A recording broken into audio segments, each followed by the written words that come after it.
আকাশে বাতাসে বজ্র কণ্ঠ তোমার কণ্ঠস্বর। তুমি বাংলার ধ্রুবতারা, তুমি হৃদয়ের বাতিঘর। আকাশে বাতাসে বজ্র কণ্ঠ তোমার কণ্ঠস্বর। তোমার স্বপ্নে পথ চলে আজ চেতনায় মহিয়ান। মুজিব তোমার অমিত সাহসে জেগে আছে কোটি প্রাণ।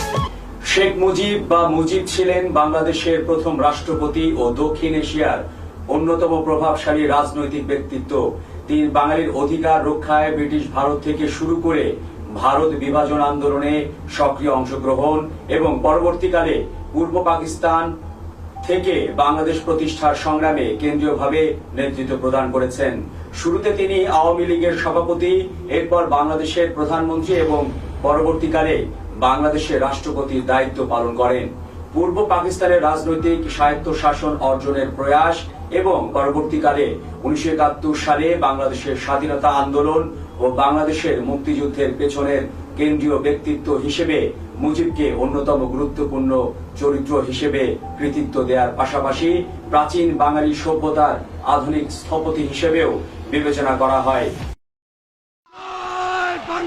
স্বাধীন করো, স্বাধীন করো বাংলাদেশ, বাংলাদেশ। বীর বাঙালির অস্ত্র ধরো, বাংলাদেশ স্বাধীন করো।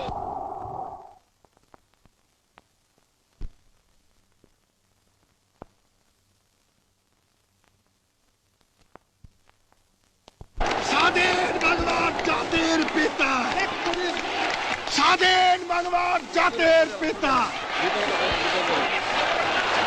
মুজিবের পথ ধরো। মুজিব ভাই এসে গেছেন, তাকে আপনারা স্লোগান দিয়ে অভিবাদন দেন। শেখ মুজিবের পথ ধরো, বাংলাদেশ স্বাধীন করো। মুজিব ভাইয়ের পথ ধরো, বাংলাদেশ স্বাধীন করো। বাঁশের বাটি তৈরি করো, বাংলাদেশ স্বাধীন করো। বীর বাঙালি অস্ত্র ধরো, বাংলাদেশ স্বাধীন করো। বীর আপনারা জোরে স্লোগান ধরেন, আমার দেশ তোমার দেশ, বাংলাদেশ বাংলাদেশ। আমার দেশ তোমার দেশ, বাংলাদেশ বাংলাদেশ। স্বাধীন করো, স্বাধীন করো, বাংলাদেশ স্বাধীন করো।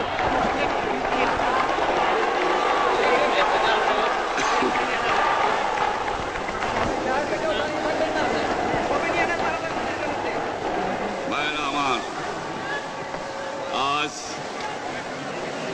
দুঃখ ভারাক্রান্ত মন নিয়ে আপনাদের সামনে হাজির হয়েছি। আপনারা সবই জানেন এবং বোঝেন আমরা আমাদের জীবন দিয়ে চেষ্টা করেছি, কিন্তু দুঃখের বিষয় আজ ঢাকা, চট্টগ্রাম, খুলনা, রাজশাহী, রংপুরে আমার ভাইয়ের রক্তে রাজপথ রঞ্জিত হয়েছে। এ সকল কারণে তাকে বাংলাদেশের জাতির পিতা হিসেবে গণ্য করা হয়। জনসাধারণের কাছে তিনি শেখ মুজিব বা শেখ সাহেব নামে এবং তার উপাধি বঙ্গবন্ধু হিসেবেই অধিক পরিচিত ছিলেন এবং তার কন্যা শেখ হাসিনা বাংলাদেশের বর্তমান প্রধানমন্ত্রী এবং বাংলাদেশ আওয়ামী লীগের সভানেত্রী। 1947 সালে ভারত বিভাগ পরবর্তী পূর্ব পাকিস্তানের রাজনীতির প্রাথমিক পর্যায়ে শেখ মুজিব ছিলেন তরুণ ছাত্র নেতা। পরবর্তীকালে তিনি আওয়ামী লীগের সভাপতি হন। সমাজতন্ত্রের পক্ষ সমর্থনকারী একজন অধিবক্তা হিসেবে তিনি তৎকালীন পূর্ব পাকিস্তানের জনগোষ্ঠীর প্রতি সকল ধরনের বৈষম্যের বিরুদ্ধে আন্দোলন গড়ে তোলেন। জনগণের স্বাধিকার প্রতিষ্ঠার লক্ষ্যে তিনি 6 দফা স্বায়ত্তশাসন পরিকল্পনা প্রচার করে, যাকে তৎকালীন পাকিস্তান সরকার একটি বিচ্ছিন্নতাবাদী পরিকল্পনা হিসেবে ঘোষণা করেছিল। 6 দফা দাবির মধ্যে প্রধান দাবি ছিল প্রাদেশিক স্বায়ত্তশাসন, যার কারণে তিনি আইয়ুব খানের সামরিক শাসনের অন্যতম বিরোধী পক্ষে পরিণত হন। 1968 সালে ভারত সরকারের সাথে যোগ সাজস এবং ষড়যন্ত্রের অভিযোগে তাকে প্রধান আসামি করে আগরতলা মামলা দায়ের করা হয়। তবে 69 গণ অভ্যুত্থানের কারণে তা প্রত্যাখ্যান করে নেওয়া হয়। 1970 সালের নির্বাচনে তার নেতৃত্বাধীন আওয়ামী লীগ নিরঙ্কুশ বিজয় অর্জন করে। তা সত্ত্বেও তাকে সরকার গঠনের সুযোগ দেওয়া হয়নি। পাকিস্তানের নতুন সরকার গঠন বিষয়ে তৎকালীন রাষ্ট্রপতি ইয়াহিয়া খান এবং পশ্চিম পাকিস্তানের রাজনীতিবিদ জুলফিকার আলী ভুট্টোর সাথে শেখ মুজিবের আলোচনা বিফলে যাওয়ার পর 1971 সালের 25শে মার্চ মধ্যরাতে পাকিস্তান সেনাবাহিনী ঢাকা শহরে গণহত্যা চালায়। ফলশ্রুতিতে তিনি বাংলাদেশের স্বাধীনতার ঘোষণা দেন। একই রাতে তাকে গ্রেফতার করে পশ্চিম পাকিস্তানে নিয়ে যাওয়া হয়। ব্রিগেডিয়ার রহিমউদ্দিন খানের সামরিক আদালত তাকে মৃত্যুদণ্ড প্রদান করলেও তা কার্যকর করা হয়নি। 9 মাস ব্যাপী রক্তক্ষয়ী মুক্তিযুদ্ধ শেষে 1971 সালের 16 ডিসেম্বর বাংলাদেশ ভারত যৌথ বাহিনীর কাছে পাকিস্তান সেনাবাহিনী আত্মসমর্পণ করার মধ্য দিয়ে বিশ্ব মানচিত্রে বাংলাদেশ নামক স্বাধীন সার্বভৌম রাষ্ট্রের অভ্যুদয় ঘটে। 1972 সালের 10 জানুয়ারি শেখ মুজিব পাকিস্তানের কারাগার থেকে মুক্ত হয়ে স্বদেশে প্রত্যাবর্তন করেন এবং বাংলাদেশের প্রথম রাষ্ট্রপতির দায়িত্ব গ্রহণ করেন। 1972 সালের 12 জানুয়ারি তিনি সংসদীয় শাসন ব্যবস্থা প্রবর্তন করে প্রধানমন্ত্রীর দায়িত্ব গ্রহণ করেন। মতাদর্শগতভাবে তিনি বাঙালি জাতীয়তাবাদ, সমাজতন্ত্র, গণতন্ত্র ও ধর্মনিরপেক্ষতার বিশ্বাসী ছিলেন, যা সম্মিলিতভাবে মুজিববাদ নামে পরিচিত। এগুলোর উপর ভিত্তি করে সংবিধান প্রণয়ন এবং তদানুযায়ী রাষ্ট্র পরিচালনা চেষ্টা সত্ত্বেও তীব্র দারিদ্রতা এবং বেকারত্ব, সর্বত্র অরাজকতা সহ ব্যাপক দুর্নীতি মোকাবেলায় তিনি কঠিন সময় অতিবাহিত করেন। ক্রমবর্ধমান রাজনৈতিক অস্থিরতা দমনের লক্ষ্যে 1975 সালে তিনি একদলীয় রাজনৈতিক ব্যবস্থা প্রবর্তন করতে বাধ্য হন। এর 7 মাস পরে 1975 সালের 15 আগস্ট একদল সামরিক কর্মকর্তা হাতে তিনি সপরিবারে নিহত হন। 2004 সালে বিবিসি কর্তৃক পরিচালিত জনমত জরিপে শেখ মুজিবুর রহমান সর্বকালের সর্বশ্রেষ্ঠ বাঙালি হিসেবে নির্বাচিত হন। স্বাধীনতা পেয়েছি আজ মুজিব তোমার জন্য, রক্ত উপহারে বাংলাদেশ হয়েছে আজ ধন্য। স্বাধীনতা পেয়েছি আজ মুজিব তোমার জন্য, রক্ত উপহারে বাংলাদেশ হয়েছে আজ ধন্য। শেখ মুজিব রহমান 1920 খ্রিস্টাব্দের 17 মার্চ অর্থাৎ 3রা চৈত্র 1327 বঙ্গাব্দ রাত 8টায় তৎকালীন ব্রিটিশ ভারতের বেঙ্গল প্রেসিডেন্সির অন্তর্ভুক্ত ফরিদপুর জেলার গোপালগঞ্জ মহকুমার পাটগাতি ইউনিয়নের বাইগার নদী তীরবর্তী টুঙ্গিপাড়া গ্রামে জন্মগ্রহণ করেন। তিনি শেখ বংশের গোড়াপত্তনকারী শেখ বোরহানউদ্দিনের বংশধর। তার বাবা শেখ লুৎফুর রহমান গোপালগঞ্জ দায়রা আদালতের সেরেস্তাদার বা হিসাব সংরক্ষণকারী হিসেবে দায়িত্ব পালন করেন এবং তার মা সায়রা খাতুন। 4 কন্যা এবং 2 পুত্রের মধ্যে তিনি ছিলেন তৃতীয়। শেখ মুজিবুর রহমানের বড় বোনের নাম ফাতেমা বেগম, মেজ বোন আসিয়া বেগম, সেজ বোন হেলেন ও ছোট বোন লাইলি এবং তার ছোট ভাইয়ের নাম শেখ আবু নাসের।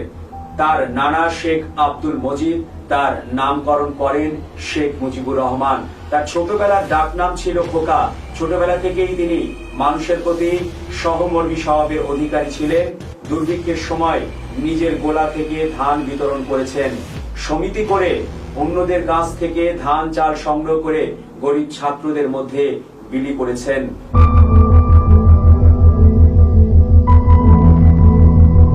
1940 সালে ফুটবল খেলায় ট্রফি বিজেতা শেখ মুজিব 1927 সালে 7 বছর বয়সে শেখ মুজিব গিমাডাঙ্গা প্রাথমিক বিদ্যালয়ে পড়াশোনা শুরু করেন। 9 বছর বয়সে 1929 সালে গোপালগঞ্জ পাবলিক বিদ্যালয়ে 3য় শ্রেণীতে ভর্তি হন। পিতার বদলিজনিত কারণে 1931 সালে তিনি মাদারীপুর ইসলামিয়া বিদ্যালয়ে 4র্থ শ্রেণীতে ভর্তি হন এবং সেখানে 1934 সাল পর্যন্ত পড়াশোনা করেন। 1934 সালে তিনি বেরিবেরি নামক জটিল রোগে আক্রান্ত হন এবং তার হৃৎপিণ্ড দুর্বল হয়ে পড়ে। 1936 সালে তার চোখে গ্লুকোমা ধরা পড়ে এবং অস্ত্রোপচারে করতে হয় এবং এ থেকে সম্পূর্ণরূপে আরোগ্য লাভ করতে বেশ সময় লেগেছিল। এ কারণে তিনি 1934 সাল থেকে 1938 সাল পর্যন্ত 4 বছর বিদ্যালয়ে পাঠ চালিয়ে যেতে পারেনি। তিনি 1938 সালে সুস্থ হবার পর গোপালগঞ্জে মাথুরানাথ ইনস্টিটিউট মিশন স্কুলে 7ম শ্রেণীতে ভর্তি হন। এ সময়ে ব্রিটিশ বিরোধী আন্দোলনের সক্রিয় কর্মী এবং বহু বছর জেল খাটা কাজী আব্দুল হামিদ অর্থাৎ হামিদ মাস্টার নামীয় জনৈক ব্যক্তি তার গৃহশিক্ষক ছিলেন। পরবর্তীকালে গোপালগঞ্জ মিশনারি স্কুল থেকে তিনি 1942 সালে ম্যাট্রিকুলেশন পাশ করেন। 1944 সালে শেখ মুজিব কলকাতার ইসলামিয়া কলেজ, বর্তমান নাম মৌলানা আজাদ কলেজ থেকে আইএ এবং 1947 সালে ইতিহাস ও রাষ্ট্রবিজ্ঞান বিষয়ে স্নাতক ডিগ্রি লাভ করেন। কলকাতা বিশ্ববিদ্যালয়ের অধিভুক্ত এই কলেজটি তখন বেশ নামকরা ছিল। ইসলামিয়া কলেজে অধ্যয়নকালীন তিনি বেকার হোস্টেলের 24 নম্বর কক্ষে থাকতেন। 1998 খ্রিস্টাব্দে পশ্চিমবঙ্গের সরকার তার সম্মানার্থে 23 ও 24 নম্বর কক্ষকে একত্র করে বঙ্গবন্ধু স্মৃতিকক্ষ তৈরি করে। 2021 সালে 23শে ফেব্রুয়ারি কক্ষটির সম্মুখে তার আবক্ষ ভাস্কর্য স্থাপন করা হয়। ভারত বিভাজনের পর তিনি ঢাকা বিশ্ববিদ্যালয়ে আইন বিষয়ে ভর্তি হন। তবে চতুর্থ শ্রেণীর কর্মচারীদের দাবি দাওয়ার প্রতি বিশ্ববিদ্যালয় কর্তৃপক্ষের উদাসীনতার বিরুদ্ধে বিক্ষোভ প্রদর্শনে উস্কানি দেওয়ার অভিযোগে বিশ্ববিদ্যালয় কর্তৃপক্ষ তাকে 1949 সালে বহিষ্কার করে। পরবর্তীকালে 2010 সালে 14 আগস্ট ঢাকা বিশ্ববিদ্যালয় কর্তৃক এই বহিষ্কারাদেশ প্রত্যাহার করে নেওয়া হয়।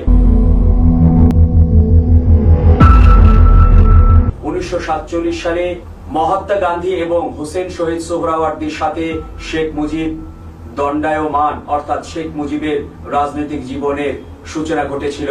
1939 সালে মিশনারি স্কুলে পড়ার সময় থেকে ওই বছরই বিদ্যালয় পরিদর্শনে আসেন তদানীন্তন বেঙ্গল প্রেসিডেন্সির মুখ্যমন্ত্রী শেরে বাংলা একে ফজলুল হক এবং খাদ্যমন্ত্রী ও পরবর্তীকালের বাংলা প্রদেশ ও পাকিস্তানের প্রধানমন্ত্রীর দায়িত্ব পালনকারী হোসেন শহীদ সোহরাওয়ার্দী। ওই সময় বিদ্যালয়ের ছাদ সংস্কারের দাবি নিয়ে একটি দল তাদের কাছে যায় এবং দলটির নেতৃত্ব দিয়েছিলেন শেখ মুজিব স্বয়ং। ব্যক্তিগত রেষারেষির জের ধরে 1938 সালে শেখ মুজিবুর রহমানকে প্রথমবারের মতো গ্রেফতার করা হয়। 7 দিন কারাবাসের পর তিনি ছাড়া পান। 1939 সালে তিনি গোপালগঞ্জ মহকুমা মুসলিম ছাত্রলীগের প্রতিষ্ঠাতা সেক্রেটারি এবং মহকুমা মুসলিম লীগের ডিফেন্স কমিটির সেক্রেটারি নির্বাচিত হন। 1940 সালে নিখিল ভারত মুসলিম ছাত্র ফেডারেশনে যোগ দেন। এ সময় তিনি 1 বছর মেয়াদের জন্য নিখিল বঙ্গ মুসলিম ছাত্রলীগের কাউন্সিলর নির্বাচিত হন। 1941 সালে ফরিদপুর জেলা ছাত্রলীগের সম্মেলনে কাজী নজরুল ইসলাম, হুমায়ুন কবির, প্রিন্সিপাল ইব্রাহিম খাঁ প্রমুখ যোগদান করেন।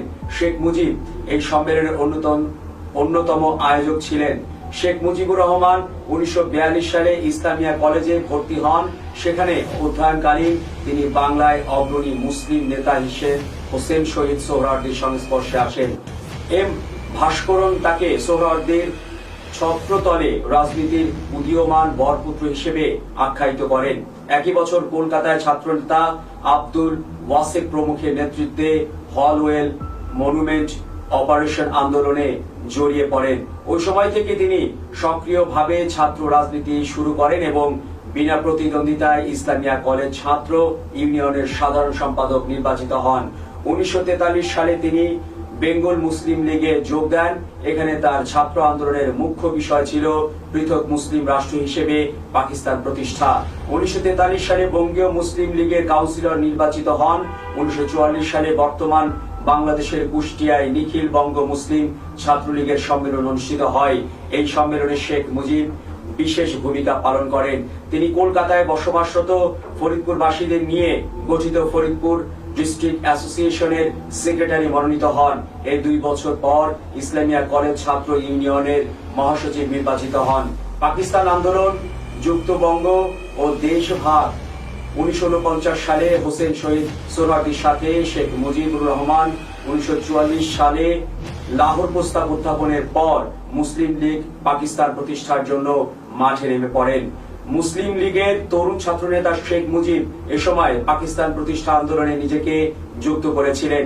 পাকিস্তান দাবির পক্ষে গণভোট খ্যাত 1946 সালে নির্বাচনে শেখ মুজিবুর রহমান ফরিদপুর অর্থাৎ বৃহত্তর ফরিদপুর অঞ্চলে লীগের ওয়ার্কার্স ইনচার্জের দায়িত্ব থেকে একনিষ্ঠভাবে কাজ করেন। তৃণমূল পর্যায়ে সাধারণ কৃষক সমাজের কাছে গিয়ে তিনি পাকিস্তান দাবির ন্যায্যতার বিষয়ে প্রচার করে ভোট চান। এই নির্বাচনে মুসলিম সংখ্যাগরিষ্ঠ অঞ্চলগুলোতে মুসলিম লীগ বিজয় লাভ করে, তবে একমাত্র বাংলায় তারা একক সংখ্যাগরিষ্ঠতা অর্জন করে এবং সোহরাওয়ার্দীর নেতৃত্বে সরকার গঠিত হয়। 1946 সালের 16 আগস্ট প্রত্যক্ষ সংগ্রাম দিবস পালনের সময় কলকাতায় ভয়ানক হিন্দু মুসলিম দাঙ্গায় সূত্রপাত ঘটে। মুসলিম অর্থাৎ মুজিবুর রহমান মুসলিমদের রক্ষা এবং দাঙ্গা নিয়ন্ত্রণে আনার জন্য হোসেন শহীদ সোহরাওয়ার্দীর সাথে বিভিন্ন রাজনৈতিক তৎপরতায় শরীক হন। ওই সময় সোহরাওয়ার্দী আবুল হাসিম শরৎচন্দ্র বসু প্রমুখের নেতৃত্বে ভারত ও পাকিস্তান কর্তৃত্বের বাইরে অবিভক্ত স্বাধীন বাংলা গঠনের জন্য যুক্ত বঙ্গ আন্দোলন সংগঠিত হয়। শেখ মুজিব তাতেও যুক্ত হন। পরবর্তীকালে ভারত ও পাকিস্তান রাষ্ট্র সৃষ্টি নিশ্চিত হলে আসাম প্রদেশের বাঙালি মুসলমান অধ্যুষিত সিলেট জেলার ভাগ্য নির্ধারণে গণভোট অনুষ্ঠিত হয়। শেখ মুজিব সিলেট গণভোটে পাকিস্তানে অন্তর্ভুক্তির পক্ষে সংগঠক ও প্রচারক হিসেবে কাজ করেন। তিনি এই সময় প্রায় 500 কর্মী নিয়ে কলকাতা থেকে সিলেটে গিয়েছিলেন। গণভোটে জয়লাভ সত্ত্বেও করিমগঞ্জ পাকিস্তান অংশে না থাকা এবং দেশভাগের সীমানা নির্ধারণের সময় পূর্ব পাকিস্তানের বিভিন্ন ভৌগোলিক অপ্রাপ্তির বিষয় নিয়ে স্বীয় আত্মজীবনীতে ক্ষোভ প্রকাশ করেছেন। পাকিস্তানের রাজনৈতিক সংগ্রাম আরো দেখুন পর্ব পাকিস্তান। ব্রিটিশ ভারত থেকে পাকিস্তান ও ভারত পৃথক হবার পর শেখ মুজিব পূর্ব পাকিস্তানে ফিরে ঢাকা বিশ্ববিদ্যালয়ের আইন বিভাগে ভর্তি হন। 1947 খ্রিস্টাব্দের 7 সেপ্টেম্বর প্রতিষ্ঠিত পূর্ব পাকিস্তান গণতান্ত্রিক যুবলীগের প্রতিষ্ঠাতা সদস্য হন। 1948 সালের 4 জানুয়ারি পূর্ব পাকিস্তান মুসলিম ছাত্রলীগ প্রতিষ্ঠা করেন, যার মাধ্যমে তিনি উক্ত অঞ্চলের অন্যতম প্রধান ছাত্র নেতায় পরিণত হন। এ সময় তিনি সমাজতন্ত্রের দিকে ঝুঁকে পড়েন এবং দারিদ্র্য, বেকারত্ব ও জীবনযাত্রার মান উন্নয়নের জন্য সমাজতন্ত্রকেই একমাত্র সমাধান হিসেবে মনে করতে থাকেন। বাংলা ভাষা আন্দোলন অর্থাৎ 1954 খ্রিস্টাব্দের 21শে ফেব্রুয়ারিতে শহীদ মিনারে শ্রদ্ধাঞ্জলি অর্পণকালে মাওলানা ভাসানী ও শেখ মুজিবুর রহমান বাংলাকে অন্যতম রাষ্ট্রভাষা করার দাবি নিয়ে প্রতিষ্ঠিত আন্দোলনে অংশ নেওয়ার মাধ্যমে শেখ মুজিবের রাজনৈতিক তৎপরতার সূচনা ঘটে। 1948 সালের 23শে ফেব্রুয়ারি করাচিতে পাকিস্তান গণপরিষদের অধিবেশনে উর্দু বা ইংরেজিতে বক্তব্য দেওয়ার প্রস্তাব নাকচ করেন পূর্ব পাকিস্তানের কংগ্রেসের সদস্য ধীরেন্দ্রনাথ দত্ত। তিনি বাংলাকেও গণপরিষদের ভাষা করার দাবি তুলে ধরেন।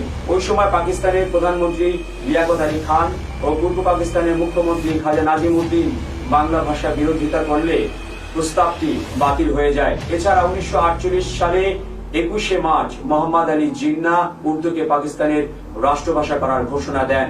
এতে পূর্ব পাকিস্তানের বিরূপ প্রতিক্রিয়ার সৃষ্টি হয়।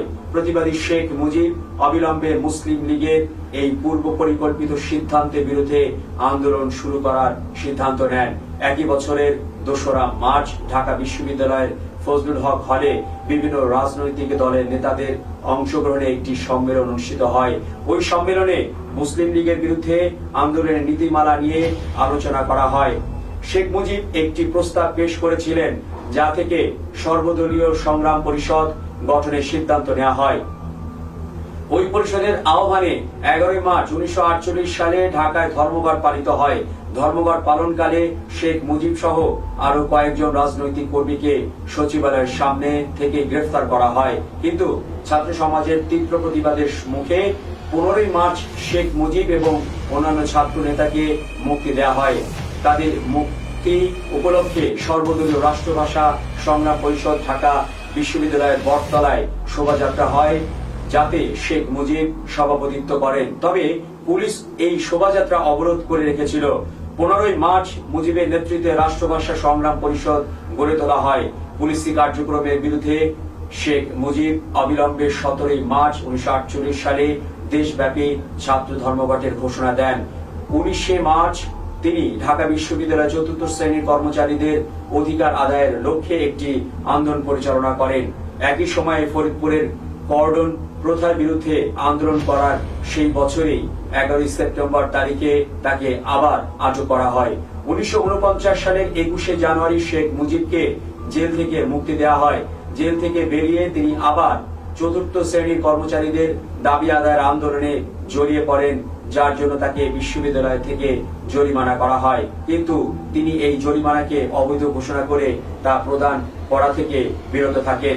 এর ধারাবাহিকতায় 26শে এপ্রিল 1949 সালে মুসলিম লীগ বিরোধী প্রার্থী শামসুল হক টাঙ্গাইলের উপনির্বাচনে বিজয় লাভ করেন।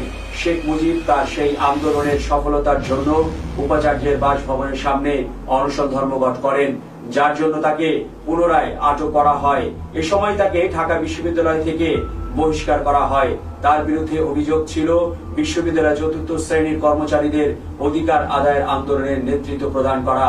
উল্লেখ্য যে মৃত্যু পরবর্তীকালে 2010 সালে 14ই আগস্ট তার সেই অপহৃত অর্থাৎ তার বাতিল হওয়া ছাত্রত্ব ঢাকা বিশ্ববিদ্যালয় কর্তৃপক্ষ ফিরিয়ে দেয়। 26শে জুন 1949 সালে ঢাকা কেন্দ্রীয় কারাগার থেকে মুক্তি লাভের পর শেখ মুজিবুর রহমান 1950 সালের জানুয়ারি মাসে পাকিস্তানের প্রধানমন্ত্রী লিয়াকত আলী খানের পূর্ব পাকিস্তান আগমনকে উপলক্ষ করে আওয়ামী মুসলিম লীগ ঢাকায় দুর্ভিক্ষ বিরোধী মিছিল বের করে। এই মিছিলের নেতৃত্ব দেওয়ার কারণে এবারও শেখ মুজিবকে আটক করা হয় এবং 2 বছর জেলে আটক করে রাখা হয়। 1952 সালের 26শে জানুয়ারি মুজিবের জেল মুক্তির আদেশ পাঠ করার কথা থাকলেও খাজা নাজিমুদ্দিন ঘোষণা করেন উর্দুই পাকিস্তানের একমাত্র রাষ্ট্রভাষা হবে। এই ঘোষণার পর জেলে থাকা সত্ত্বেও প্রয়োজনীয় দিক নির্দেশনা দিয়ে রাষ্ট্রভাষা সংগ্রাম পরিষদকে পরোক্ষভাবে পরিচালনার মাধ্যমে প্রতিবাদ এবং প্রতিরোধ আয়োজনে তিনি সাহসী ভূমিকা রাখেন। এরপরই 21শে ফেব্রুয়ারি রাষ্ট্রভাষার দাবি আদায়ে দিবস হিসেবে পালন করার সিদ্ধান্ত নেওয়া হয়। একই সময় শেখ মুজিব জেলে অবস্থান করেই 14ই ফেব্রুয়ারি থেকে অনশন পালনের সিদ্ধান্ত নেন। তার এই অনশন 13 দিন স্থায়ী ছিল। 26শে ফেব্রুয়ারি তাকে জেল থেকে মুক্তি দেওয়া হয়। 1952 সালের সমাজতান্ত্রিক চীনের 3য় প্রতিষ্ঠা বার্ষিকী উপলক্ষে 2রা অক্টোবর থেকে 12ই অক্টোবর পর্যন্ত রাজধানী পিকিং এ এশীয় এবং প্রশান্ত মহাসাগরীয় আঞ্চলিক শান্তি সম্মেলন অনুষ্ঠিত হয়। শেখ মুজিবুর রহমান চীন সরকারের আমন্ত্রণে 30 সদস্য বিশিষ্ট পাকিস্তান প্রতিনিধি দলের সদস্য হিসেবে এই সম্মেলনে যোগদানের উদ্দেশ্যে চীনে সফর করেন।